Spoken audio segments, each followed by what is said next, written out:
Right, click the links to join the channel here over at Subscribestar, now over at Odyssey. So Chuck Wendig, Soyboy defending the globalist Star Wars and gets owned. So what happened was he humiliated by author Richard Fox over the Jedi Order director Chinoy's ridiculous comments about making men feel uncomfortable or something equally stupid. So Chuck Wendig is such a soy boy meme cliche that when you search his name, Soyface auto-completes, probably thanks to Kiwi Farms. So there's a saga of him being an obnoxious soy pussy to everybody over some Trump derangement syndrome. Just a total douchebag post the 2016. Then he got fired for some reason. Maybe even soy boys get tired of guys at this level. I mean, you can image search the soy face, and it's like, why do you keep making that? It just feels like submission. It's like primates or something.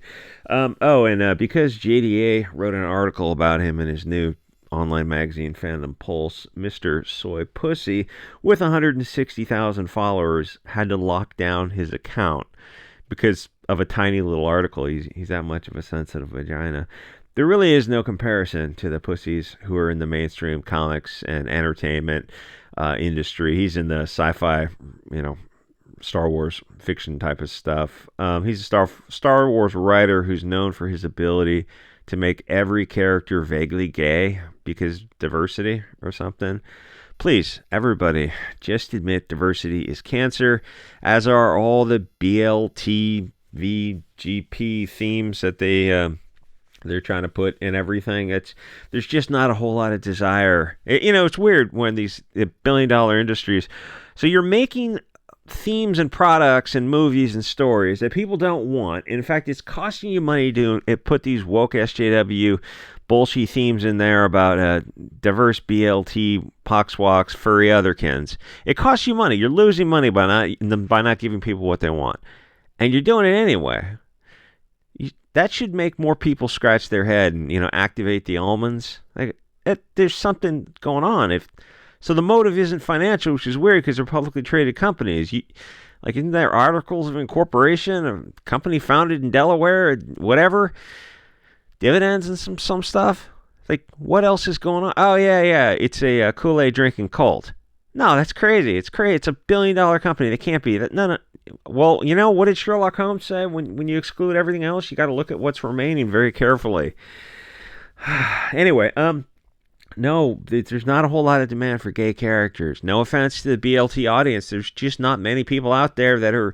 I know it's in vogue nowadays. Oh, I'm a trans, furry, bi, otherkin, pan, two-spirit, questing, spiritual, whatever. No, you're just a kid who wants attention. You're not BLT. You're not any of those things. You're just somebody who's bored in a first world country. You just want attention. Oh, you're right. You're right. I did just want attention. You know what? I'm going to get a little 185 off-road, what do you call it, dirt bikes, motorcycles.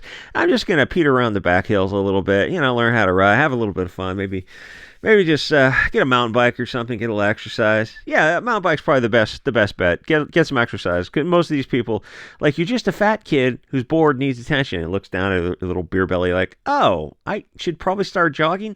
You should go get a pair of boots and just go start walking, and then go hiking, then find some hills, go exercise, and I guarantee you all this PAN 2W, all those acronyms, those initials, you just won't be those things anymore. You'll lose some weight, you'll go get a girlfriend, you're just going to be knee deep in pussy, and you won't worry about any of this kind of Sodom and Gomorrah level nonsense that's being pushed on you by these very, very dark, satanic, Luciferian, sinister forces. Diversity is cancer. I just want straight, blonde-haired, blue-eyed, Nordic stereotype Ubermensch, something out of a 1940s propaganda poster. I am okay with that. Let's turn the whole narrative on that around. I am done with diversity. I have woke Mary Sue PTSD, so I just can't see all this kind of stuff anymore, which obviously means I'm done with anything coming out of Hollywood. So anyway, this pussy is defending Star Wars vagina director, or whatever her name is, who is more fair-skinned than me, but she says that she's a POC. I am too. I identify as a woman of color because in clown world, nobody can hear you honk. I mean, once you take the rules off the table, like anything goes, right? So this woman director is going to sodomize the next Star Wars movie to death with lectures on the patriarchy and diversity and the big gay agenda or something equally lame. It has Daisy Ridley, and it's going to suck. Somebody said she has a fan base, and they think the movie will actually do fine. So, who knows? I can't imagine seeing it for any reason. Anyway, so Mr. Soy Eat a Boot covered in poop. You can go scroll the Kiwi Farms on him. One of those lol cows is out there being a male feminist, which is not what you want to be, because feminism is a globalist psyop that's a 100-year plus plan, that 150 years actually, I think, to destroy the West, which it actually has done very, very effectively. These folks are thinking in the hundreds of years and the thousands of years, and it's like the plan took 150 years to bear the fruit of this poison tree, and here's where we're now. The 19th was a mistake. Hey, women, if you have the option to work, then the economy adjusts, so you have to work. Congratulations. That's how you genocided yourself and your zero future offspring. Hey, what happens if you go to work and you have cats and you stop having kids? Oh, your people will go extinct. Oh, you're right. Wait a minute. Shouldn't we be doing something about that?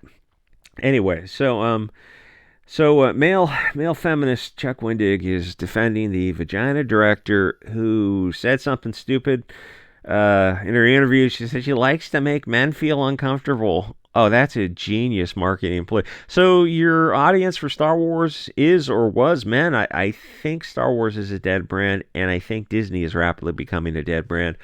But anyway, predominantly male audience. And you're a feminist director from somewhere who makes like feminist like movies about like Pakistani transsexual prostitutes or something like that, which it takes some guts to make those movies for sure. But and you might be great at it, very small budget movies, but how does that translate into a $200 million Star Wars movie? I mean, you're already taking a pretty good risk with a female main protagonist, and there's no romance involved, so it seems like you're marketing to a female audience. You get female woke director with woke Disney, but the men are not on board with this. So you're not going to have a male audience, and women are not on board action and adventure, so you're not going to have a female audience. The only way to do Daisy Ridley and have it get a female audience is if you had Adam Driver, the Darth Vader type of character. Except I don't think he's in it. I think he said he's done with Star Wars forever. I don't know why he said that. It's like a paycheck. It's a paycheck, really. So you got this chick who's not in a romance. It's just an action adventure. She's training Jedis, and I'm sure she's going to be training female Jedis and POC Jedis, and like nobody cares about all that kind of stuff at all. So, or nobody wants to see a woman in power because it's like, oh, she's in real life probably 30. Like, okay, you should probably have like 4 kids, and your kids are the next generation of Jedis or something. People just don't want to see women in these roles, and I don't know why they just get. You got to say all this stuff, no matter what their reaction to it is. And like, yeah, they're going to spurg out and ad hominem and all these lame personal attacks. So what you're saying is, yikes, my guy. Yeah, that's just not what chicks are good for. They're, that's like how diversity is totally lame, and the gay themes are just not selling to people. Feminism, cancer, absolutely. There's nothing, absolutely cancer. It's just cringe. And male feminists, watch your butthole, ladies, because those guys are going to do some struggle snuggling. They got a lot of resentment against women. They think they're owed something. These are the guys, male feminists are the guys who are picked last for sports. They don't have any friends. They're passive aggressive.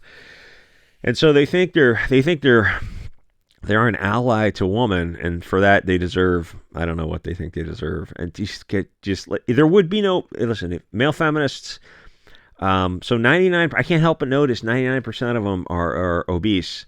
And if they just started eating less and perhaps started walking up some hills, they wouldn't be male feminists anymore. They would just have a girlfriend and they would just like, oh yeah, that was just nonsense. I was just depressed and 20 pounds overweight. All this stuff vanishes when you lose. Like, oh, how do you convert Antifa to a bunch of Chad-based Hugo Boss nationalist types? Put them in a summer camp for 2 months and have them lose weight and exercise, and I guarantee they won't be left wingers anymore. And actually, there's studies that prove that guys with more testosterone are further to the right. And then you look at these soy boys and go, "Oh, we need to like, I'm making fun of them, but it's like the best thing to do would be to get these guys exercising and eating, throw a can of tuna in their diet once a day, and they won't be left wingers anymore." They'll be taking charge, and where the men go, the women will follow. Sorry, ladies, but like, that's the case. And it's like you have these soy pussy left wing guys who are like, no, it's time for a woman to step up and take charge. Like, no, absolutely not. There are occasionally smart women, but they need to be behind the scenes. Doing the work, guiding the guy behind the scenes. But that old phrase, like, yeah, there's some truth to that. Behind every strong man, there might be sometimes a very smart, supportive woman, but that's like always has to be the supportive role. And that's kind of why you look at like why this stuff is just floundering. I don't know if you ever saw that video on YouTube. It's a socialist. Oh God, it's some kind of socialist meeting where they get up and they do their pronouns and they talk about what land they're on or something, and they talk about I guess they're autistic and the clicking noises trigger them and everything triggers them, and the waving their hands around triggers them, and lack of applause triggers them, but then they can't applaud because it's the most bizarre thing you've ever seen. You look at these people like, you guys are all going to be on a farm if the revolution happens, and it's just the 1/10 of 1% who are on top. And oh no, I'm going to be writing poetry. I hope a comrade I get to be an educator. No, you're going to be in the mines because you have no other useful skills. But I'm an artist. I'm a poet. I'm a creative soul. No, you're going to be in the mines because that's all you bring to the table. Anyway, I guess check out Richard Fox. He's got some sci-fi books. Oh, let me read this quote before I forget. So the quote is from a Star Wars book where Chuck Wendig notoriously described a scene with the TIE fighter wobbles and wibbles through the air, careening drunkenly across the rooftops. It zigzags jerkily out of sight. So that became a meme across the internet, as well as Chuck Wendig, soy face, became a meme. Just a collection of so these people are pulling the strings at either Star Wars in some capacity. Yeah, I don't know if he still writes for Star Wars. He got fired. I think he got fired from Star Wars. You look at the people who are bringing forth the new generation. It's time for a woman to direct Star Wars. You look at the woman, you go, no, it's really not. Women are not good at directing. You just got to come out and say all this kind of stuff. Like, oh, we need less soy boys involved and what do you call these kind of like woke SJW women. We need less of all this kind of stuff. And, vote with your wallet. It's like you don't need to support any of these Epstein Island types at all. And if you're having a hard time cutting off, going cold turkey, well, you can go sail the high seas. You don't actually need to support these demonic, sinister companies financially. Anyway, like, comment, subscribe. Join the Subscribe Store or now the Odyssey. Become a member over there. Thanks everyone who signed up, and I'll see you guys all next episode.